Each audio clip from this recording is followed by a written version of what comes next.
que eu vou mostrar aqui é uma ferramenta excelente para resolver problemas relacionados à eficiência e à repetição.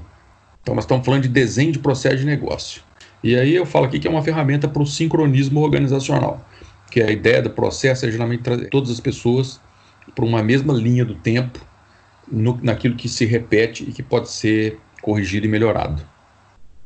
A ideia de sincronismo, então, está muito ligada a pensar que a gente trabalha como se fosse um relógio numa organização. Você tem várias peças que precisam funcionar ali, cada uma com o seu tamanho, cada uma com o seu formato e material, mas todos estão trabalhando conjuntamente em função de gerar um tempo que é um tempo único, que é mostrado para fora. A organização é um sistema complexo, que funciona com acontecimentos simultâneos. Há muitas coincidências. Complexo porque está aí aquela ideia de um tecido que tem as linhas entranhadas. Elas estão tramadas de uma forma que geram algo que é maior. Essas ações que acontecem ao mesmo tempo para gerar certos resultados, elas podem ser ou não intencionais. A gente sabe que na organização, muitas vezes as coisas acontecem por instinto, ou por inércia, ou porque sempre foi assim, né? Mas também elas podem ser intencionais porque a organização resolve trabalhar com uma estratégia, resolve planejar, resolve ter organização e métodos. Nessas ações que acontecem ao mesmo tempo, a gente tem correlações e causalidades, principalmente quando a gente tem estratégia. A correlação é o que ocorre quando dois processos estão se movimentando de forma conjunta e, de certo modo, conectadas. Se você mexer em um, algo vai acontecer com o outro. Então, vamos supor que você tem a injeção de combustível e a rotação do motor. Elas estão correlacionadas. Se você pisar mais e aumentar o combustível, aumenta a rotação do motor. Se você diminuir a força no pedal, diminui a injeção do combustível, diminui a rotação do motor. Nesse caso, as ações estão correlacionadas. Já a causalidade é quando você pode atribuir uma relação de causa direta entre dois elementos que estão correlacionados. Nesse exemplo que eu dei, você tem correlação e tem também causalidade. Você pode estabelecer claramente no motor que se você injetar mais ou menos combustível, a rotação do motor vai aumentar ou vai diminuir. Mas nem sempre funciona assim. Por exemplo, existe uma correlação entre a presença de cinzeiros numa casa e o aumento da mortalidade por câncer. Isso não quer dizer que é o cinzeiro que causa a morte. Nas organizações, nós temos sempre essas duas coisas. Para trabalhar desenho de processo de negócio, vocês vão perceber lá na frente por que eu falo das correlações e das causalidades. Tá? Mas é importante pensar isso. Você tem sincronismo, as coisas estão acontecendo ao mesmo tempo, elas se correlacionam e elas eventualmente têm causalidade. O sincronismo, quando você consegue sincronizar, fazer que as coisas aconteçam ao mesmo tempo, ele permite sinergia. A sinergia é muito importante porque você consegue muitas vezes obter mais resultado com o mesmo esforço. E você também evita a repetição e o retrabalho. Por um outro lado, as rupturas, que são os problemas de quando você não tem sinergia e o processo não está bem trabalhado em termos dessas correlações, dessas causalidades, leva a uma disfuncionalidade. Então você tem perda de tempo, perda de energia, perda de recursos. A gente, como eu conversei antes ali, trabalha muito com essa ideia de design, quando está falando de gestão, né? Então a ideia de desenhar aqui está muito ligada à palavra signo, né? Então é designar, é você desmontar aquele elemento em termos dos seus signos, do que as coisas significam, e você depois remontar conforme a sua necessidade estratégica. Então quando a gente fala de design ou de desenho de processo de negócio, nós estamos falando de alocar ou relocar ativos e recursos. Nós estamos falando também de transferência de significado, porque a gente pode muitas vezes pegar algo que funciona num determinado conjunto de elementos simbólicos, como por exemplo um certo tipo de documento que a gente usa para planejamento, e pode transferir isso para outro. A gente pode pegar algo que está funcionando bem numa determinada parte do planejamento e verificar se é possível levar aquilo para um outro elemento. Também tem a ver com a ideia de planejamento e também tem muito a ver, obviamente, com a ideia de você esquematizar, né? Tem a ver com desenho mesmo. Que nem o povo fala, quer que eu desenhe? Né? Quero, vamos desenhar, que é mais fácil de entender como as coisas funcionam. Né? O processo de negócio é um sistema cíclico de ações estruturadas. Esse sistema tem entradas e saídas, isso é comum com um projeto, né? A gente coloca recurso de um lado, atua e tem resultados. Ele vai gerar produtos ou serviços, nesse caso nosso da gestão, é o que a gente procura fazer. Os processos de negócio são baseados em regras que você estabelece no momento do desenho, do redesenho do processo, e está ligado a uma estratégia, ou seja, você vai desenhar ou redesenhar os processos de negócio em função daqueles orientadores do mapa estratégico. A ideia com isso é sempre agregar valor e tentar sempre fazer com que tudo que a gente realiza, as atividades ou tarefas que estão dentro do processo de negócio, sejam interrelacionadas. Essa ideia de interrelação que permite a gente enxergar as correlações, permite enxergar a causalidade, permite a gente trabalhar a sinergia, as chamadas eficiências, né, que você leva de um lado para o outro. Quando a gente fala de desenho de processo de negócio, e de tudo isso que a gente está fazendo, na verdade, em termos de gestão, nós estamos falando de modelos. Nós estamos criando modelos. Nós estamos sempre tentando, de certa forma, simplificar a realidade. Nós estamos tentando reduzir a complexidade para poder operar de uma maneira melhor. Ou seja, pegar uma situação que é confusa, complexa, que tem muitos elementos, reduzir essa complexidade em elementos que são mais adensados, mais fáceis de a gente enxergar em conjunto, e aí a gente poder fazer uma análise e aí voltar à complexidade, mas voltar à complexidade com filtros, que são esses nossos orientadores estratégicos. Então a gente cria modelos para simplificar, mas a gente tem que sempre ter cuidado para não simplificar demais e começar a perder elementos que são importantes para os resultados. Então a ideia é simplificar, mas sempre tomando cuidado. Quando a gente cria o modelo, a gente tenta entender o funcionamento dos ciclos.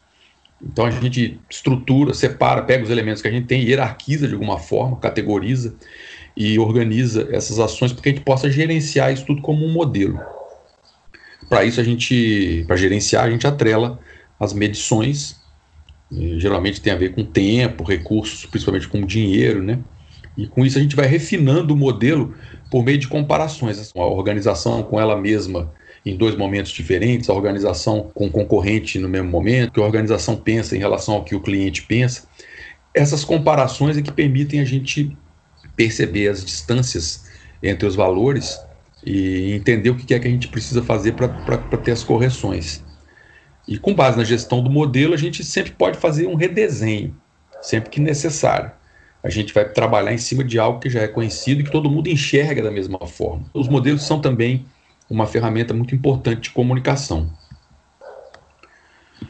Qual é a jogada da chamada gestão baseada em processos? As organizações, muito comumente, são extremamente hierarquizadas e elas são muito baseadas em organogramas, em que você tem uma verticalização das relações. Geralmente você tem aquilo que a gente chama de anisotropia, que é uma tendência de criar uma distorção naqueles elementos que estão em posições diferentes, valorizando mais o que está em cima. E esse organograma gera as chamadas caixinhas ou igrejinhas, que acabam funcionando de uma maneira estanque, e você tem ali retenção de conhecimento e retenção importante de informação para que o todo funcione. A gestão baseada em processos deixa de lado, na medida do possível, o organograma e começa a trabalhar com o fluxograma.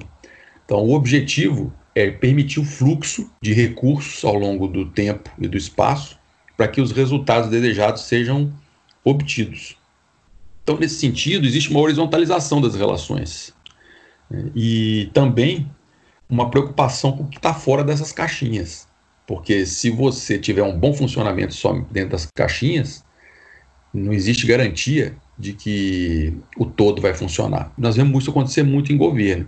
Está todo mundo cumprindo a sua tarefa diária e o Ministério está executando só 30% do orçamento e não está cumprindo a sua missão. Porque, na verdade, o amálgama não está sendo pensado.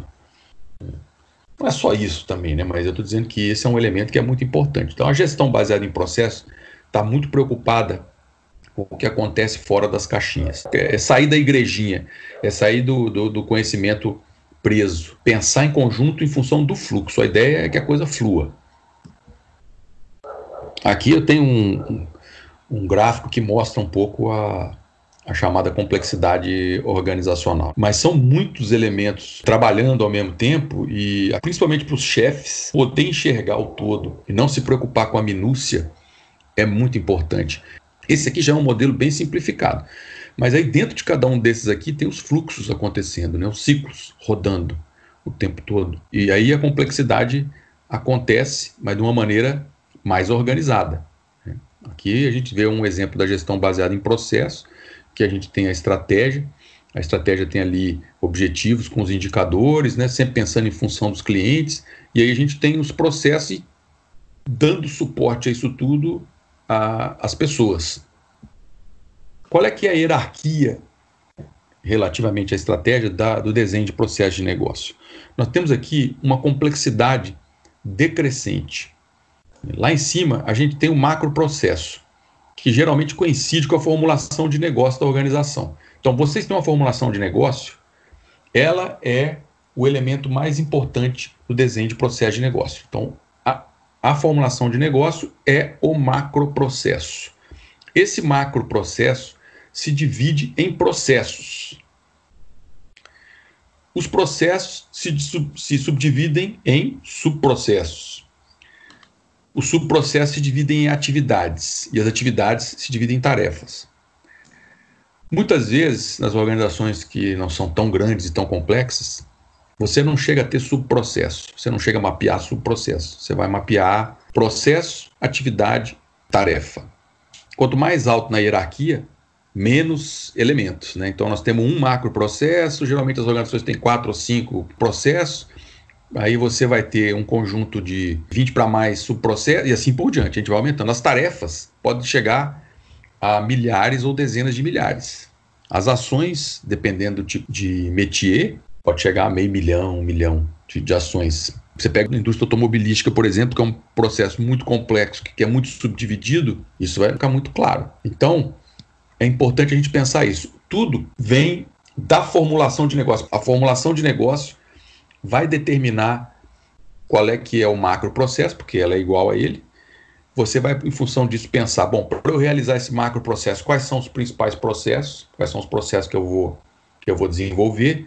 Abaixo desses processos, quais são os subprocessos, as atividades e as tarefas. Então, é uma hierarquia que funciona por ramais. Aquele mapa mental é muito bom para a gente pensar, né, desenvolver esse tipo de trabalho. Então, a complexidade é decrescente, né? Quanto mais alto na hierarquia, maior a complexidade. Quer dizer, um negócio super complexo, né, muito denso ali. E quanto mais lá para baixo, a tarefa vai chegando a ser mais simples. Já o número de unidades é inversamente proporcional. Quanto mais baixo na hierarquia, maior o número de elementos. Então aqui tem um exemplo. O macroprocesso seria a fabricação de calçados ou um nome fantasia, conforto para seus pés, né? Isso aí você teria vários processos ali. Você tem, por exemplo, a compra do material, você tem a preparação do material, a fabricação, o empacotamento e a venda, né? Dentro disso aí você tem um processo, fabricação de sapatos. O processo de fabricação é subdividido. Um dos subprocessos, que são vários, é a produção da sola. A produção da sola também se subdivide em várias atividades. Uma delas é a vulcanização da borracha. E lá embaixo, a vulcanização se dá em função de várias tarefas. Uma das tarefas é a calibragem da temperatura. Também é importante dizer que quanto mais para baixo nessa hierarquia, menos tempo geralmente a gente leva, né? Tem sempre exceções. Mas no geral a tarefa é feita em minutos. A atividade geralmente leva horas. O subprocesso também está mais ou menos como atividade. E o processo pode levar dias. Enfim, depende muito do ramo. Mas é sempre assim, a tarefa leva menos tempo que a atividade, que leva menos tempo que o subprocesso, né? É bem lógico isso aí, mas uma coisa que eu aprendi em consultoria é que a gente nunca pode abrir mão das obviedades. Muitas vezes ali que está o problema, né? Muitas vezes não, quase sempre. Quais são os elementos para modelagem dos processos? Então, você lembra, nós falamos o que é que são os processos, nós explicamos o que é um modelo, que é uma forma de você simplificar e manipular e trabalhar com a realidade, né? Quais são os elementos para modelar os processos de negócio? O primeiro deles é o evento, que se define aqui como um acontecimento que inicia a execução, afeta o comportamento ou conclui um processo. Então, se ele iniciar a execução, ele é um evento inicial. Se ele afetar o comportamento, é um evento intermediário. Se ele concluir o processo, ele é um evento final. Você tem atividades, que são um conjunto de ações, de tarefas realizadas. Você tem atores, que são os responsáveis pelas atividades ou ações ou tarefas. Você tem entradas e saídas, que são, por um lado, os insumos necessários para o fluxo e depois o que é que temos como saída, né? Quais são os produtos ou serviços que são a saída. Temos regras, que são restrições que causam dependência entre as atividades, chamadas regras de negócio nos processos. E temos os recursos, que podem ser tanto físicos, abstratos, ou mesmo informação, que fazem parte, que permitem a realização da atividade. Essa ideia da regra de negócio é muito importante, porque o modo de fazer as coisas será expresso exatamente nessas regras de negócio. Então, se você quer determinar a qualidade ou quantidade de alguma coisa, como, por exemplo, um relatório ou uma peça jurídica, alguma coisa assim, a regra de negócio vai ser explicitada, como vocês vão ver num exemplo de documento, no mapeamento e no fluxo do processo. Esses são os elementos da modelagem de processo. Quem são os atores? Os atores são as pessoas que lidam diretamente com o processo. Você tem um responsável, que como no caso do projeto é o gerente lá, que é a pessoa que gerencia as mudanças, implementações, tudo que é criado no processo. Ele é o gerente, né, o dono do processo. E outras pessoas que possuem algum interesse, e essas são chamadas de stakeholders. Isso vai ficar muito claro depois numa tabelinha. Como é que a gente gerencia os processos? Primeiro passo, mapeamento das atividades. Eu estou falando uma atividade aqui, mas podia ser tarefa, porque eu estou falando relativamente a processo. Mas se eu estiver desenhando uma atividade, eu vou mapear as tarefas, lembrando sempre da hierarquia lá, né? Então, para gerenciar um processo, a gente mapeia as atividades, desenha os fluxos, para ter aquela visão gráfica, faz uma análise das rupturas e, se for preciso, depois o redesenho do fluxo. Como é que funciona o mapeamento de atividades? A gente produz uma lista crítica, no sentido de ver defeito, de procurar detalhes, uma lista das atividades e das tarefas que são relativas ao processo. A gente pensa todo o caminho de agregação de valor do nosso negócio em relação àquela atividade, aquele processo. Quais são os limites do processo? Ou seja, ponto de início e término. Quando é que a coisa começa, quando é que a coisa acaba?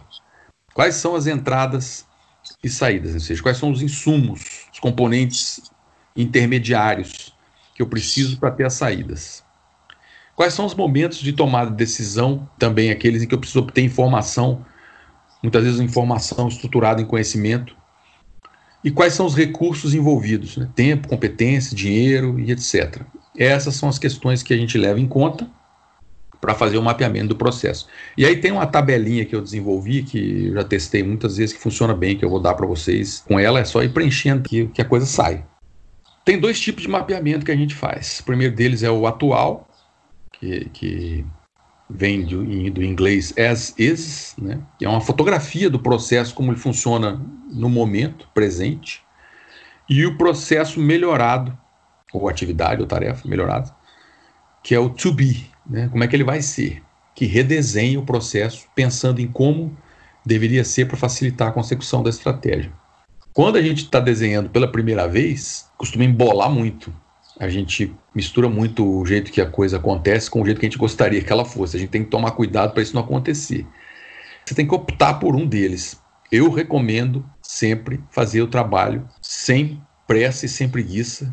Primeiro desenhar como funciona, para a gente poder enxergar bem quais são os problemas, quais são os insumos que estão sendo usados, quem são as pessoas que estão atuando, etc.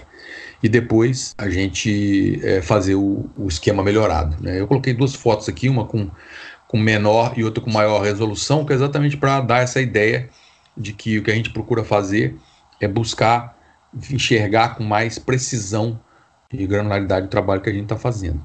Então são dois tipos de mapeamento, a coisa como funciona hoje, como é que a gente deseja que ela funcione em função da estratégia. Aqui tem uma tabelinha, mas eu vou colocar lá para vocês depois, já lá no Google Drive, o modelo para vocês copiarem. E vou mostrar hoje aqui um exemplo. É minúcia. E aquela história. Não posso trabalhar minúcia neste momento. Qual é o nível que eu posso trabalhar? Eu posso trabalhar um nível primário. Ótimo, vou trabalhar um nível primário. Mapeio o nível primário, já observo ali, vejo se está para mudar. Não consigo fazer nada porque está muito primário. Eu não estou conseguindo pegar. Aí você vai com a lupa aprofundar mais. Muitas vezes as pessoas têm medo de resolver os problemas porque elas não querem encarar a vergonha do erro, relacionado ao erro, as condições que levaram àquele erro, né? Então ela foge da profundidade, da granularidade nessa análise. Então a questão toda aqui é a seguinte: quem sabe o grau de profundidade são vocês. A minúcia, quem conhece, são vocês, né? Eu vou dar um modelo e vocês vão decidir até que ponto vocês querem ir aprofundando isso aí. Se é no nível da tarefa, se é no nível da atividade, se é no nível da ação. Mas eu digo que não adianta fugir. Se quiser resolver o problema, você tem que chegar na raiz dele. Aqui é o modelo que eu estou usando agora, que eu vou colocar lá. No caso, a gente coloca qual é o macroprocesso, qual é o processo, né? Se for uma atividade, vai ter qual é o processo, qual é a atividade, ou a ação, e assim por diante. Gerente, quais são as entradas. Aí você tem lá qual é a atividade. Aqui ele está, na verdade, ele tem que ser mais largo aqui, né? A tabela lá é mais larga, mas eu pus isso aqui para caber na página. Quais são as partes interessadas, stakeholders, quais são os insumos, qual é a temporalidade, ou seja, se é uma data ou é um prazo, quanto tempo você leva, aí é o tempo interno e o tempo externo.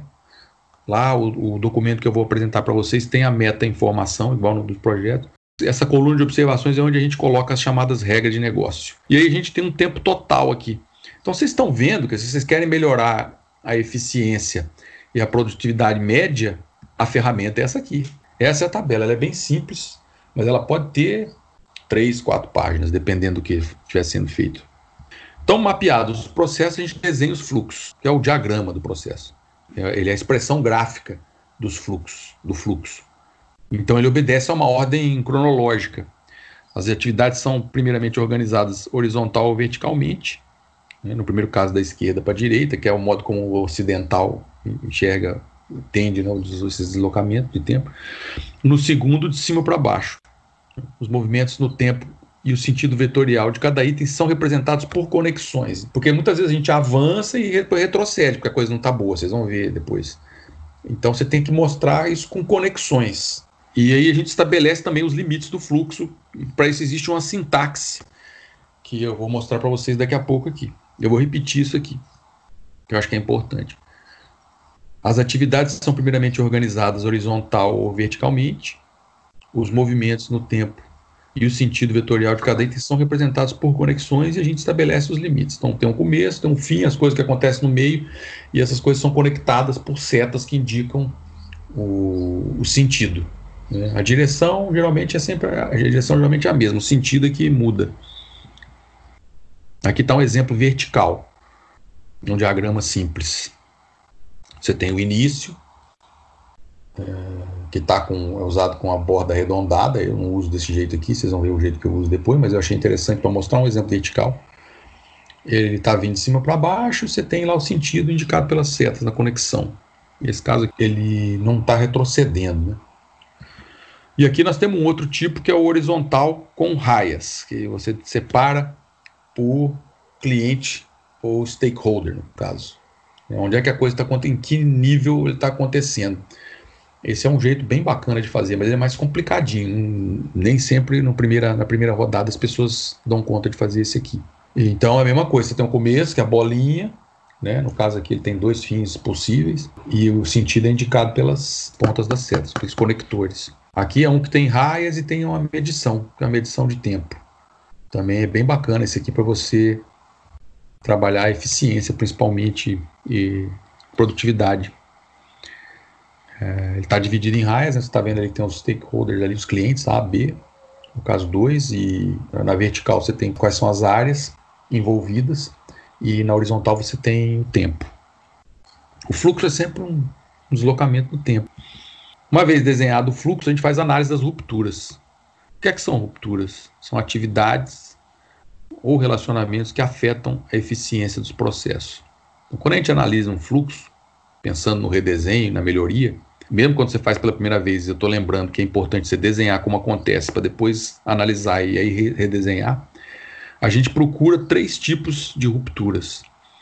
Os elementos existentes que devem ser eliminados, os elementos inexistentes que devem ser criados e os elementos existentes que devem ser modificados. São essas 3 rupturas que a gente procura e delas cuida.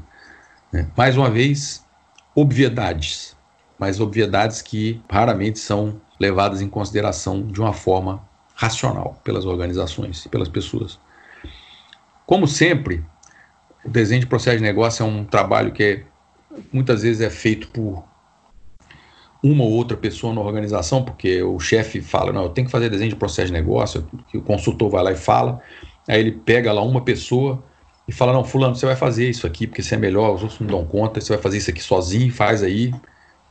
As pessoas não entendem o que está acontecendo, não participam, o DPN fica furado, porque não levou em conta o trabalho das pessoas, ninguém mais sabe analisar e entender aquelas rupturas, os caras engavetam tudo e o processo acaba que não é usado. Ele fica na gaveta juntamente com outros construtos. Né? O jeito que eu acho certo de fazer é com a participação de todo mundo. Então, eu estou ensinando isso aqui para todo mundo por isso. Cada um é capaz de desenhar os seus fluxos, mapear e desenhar os seus fluxos. E aí depois todo mundo analisa conjuntamente, vocês vão ver o que é que interage com o que, né? Isso é muito importante. É fundamental que todo mundo participe. Então as rupturas são essas. Os elementos que existem devem ser eliminados, porque estão causando problema. Os que não existem e fazem falta precisam ser criados, portanto. E os que existem têm que ser modificados porque daquele modo não estão servindo. Ou estão demorando tempo demais, ou estão consumindo recursos demais, e assim por diante. Isso tudo que nós estamos fazendo são modelos. Então, os modelos são algo que a gente cria para poder conversar. É como se fosse uma língua que a gente cria. Como tudo está acontecendo em um 3D, 4D, 5D, sei lá quantos D tem, isso tudo se mistura muito, mas a gente precisa separar para entender. Então, a gente mapeou as atividades, ou tarefas, ou ações, né? Mapeou tudo isso aí. Com base nesse mapa, a gente faz o desenho, e aí no desenho a gente consegue ter uma visão gráfica que permite fazer a análise desses 3 tipos de coisa. O que existe e está atrapalhando tem que eliminar, o que não existe tem que ser criado, e o que existe precisa ser melhorado, modificado. Vamos ver aqui a notação e a sintaxe do desenho de processo de negócio, do DPN. Notação são as figuras que a gente usa, né? Que nem na música você tem lá as figurinhas, né? E sintaxe é como ela se organiza. Então a notação é essa aqui. O evento inicial é colocado como um círculo, o intermediário. Lembra que eu falei que são 3 tipos. Intermediário são 2 círculos concêntricos sem preenchimento e o evento final, 2 círculos concêntricos com preenchimento. Eu tenho visto cada vez menos gente usando essa diferenciação, porque como no desenho é meio óbvio, né? O que é que está no começo, o que é que está no meio, o que é que está no fim. Então, mas se você tem um gráfico muito complicado de engenharia, por exemplo, às vezes é preciso isso aí. A atividade e o gateway. O gateway é a dúvida, né? Vai, não vai, pode, não pode, tá bom, não tá bom. Então você vai andando ali. Evento inicial, o cliente pede um parecer sobre alguma coisa. Aí um evento intermediário, o cliente muda de ideia e pede que o parecer seja diferente. No gateway você pergunta, vamos atender o cliente ou não vamos? Vamos. Se nós vamos, produz e manda para o cara. Se não, volta. Entende? Então o gateway é o sim ou não. É um momento de dúvida. Você tem geralmente uma bifurcação em que você pode avançar ou retroceder ou bifurcar para um outro tipo de ação. Isso é uma decisão. Eu já vi vários nomes para isso aí. Decisão é um nome bom mesmo, cara, melhor até do que gateway. Essa notação que eu uso, vocês vão entender o porquê, é muito formal. Como eu dou, às vezes, consultoria para pessoas que são muito cri-cri, e tem muita gente que adora desestabilizar o consultor, né? E aí eu comecei a produzir meus documentos sempre com termos mais formais, que é exatamente para evitar esse tipo de problema. Mas vocês podem convencionar, usar decisão, por exemplo, tá ótimo. Então, esses aqui são os elementos da notação e a sintaxe, no caso aqui, você tem o fluxo de sequência, que é o conector completo, e tem a seta indicando, você tem um fluxo de mensagem que é tracejado, Você tem a associação entre dois elementos, que é feita com pontilhado, e você tem o agrupamento, que é quando você tem vários elementos e você quer juntar num cluster, né, num aglomerado, aí você vai lá e faz esse tracejado em volta deles. Eu digo que é sempre bom simplificar, desde que não fique confusa a comunicação. Não inventem o que o povo chama de jabuticaba, não, para não complicar, porque vocês às vezes vão conversar com outras organizações também e aí dificulta um pouco. Aqui tem uns exemplos. Está mostrando aqui o fluxo de mensagem, no caso é e-mail, né? Ou baixar um documento. Aqui é um que está dividido em raias também, né? É sempre bom, quando faz esse trabalho, ter um campeão ou uma campeã do tema na organização. Sempre tem uma pessoa que tem mais facilidade, né? Então era essa a apresentação. Vocês conheceram os conceitos, as definições, vocês entenderam por que isso é um modelo, vocês viram que existe um processo de mapeamento, esse mapeamento vai trabalhar com recursos, igual os projetos, mas no caso nós estamos falando de algo que é cíclico, e depois do mapeamento você tem a possibilidade de desenhar, e sempre no caso do desenho, né, ou só no caso do mapeamento, você vai fazer uma análise das rupturas, que é para perceber o que é que está atrapalhando e você vai fazer a correção.